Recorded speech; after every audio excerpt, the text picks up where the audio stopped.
May papakilala ko sa'yo. Sino na naman yan, ma? Ayan, oh. Mas na to?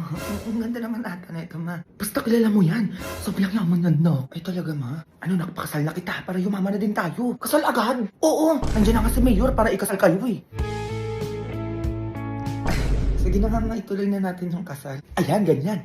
Mayor, sige na po, pasok na po kayo. Okay ba tayong lahat dyan? O bago ang lahat, pirmahan nyo muna to, nakasulatan na tinatanggap nyo na ikasal kayo. Ay, opo. At ang binigay ni Madam na mansyon, sasakyan, business, lupa, ay mapapasa inyo. O, pirma na, dalaan mo. Ay, sige po.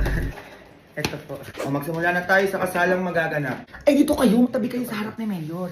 O, ikaw, Junjun, tinatanggap mo ba na maging kabiyak mo siya? O, may tinanong. Ayaw po, Mayor. Tinatanggap ko po siya ng buong puso. Sobrang ganda ba naman?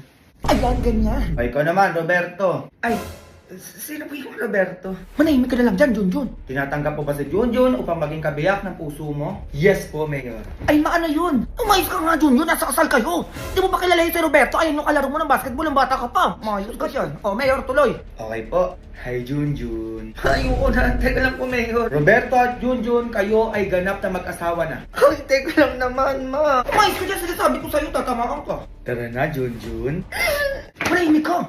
O, ikaw na bahala dito sa anak ko, ha? Gusto ko bukas may anak na kayo. Go! Go babies, go babies, go babies, go babies, go.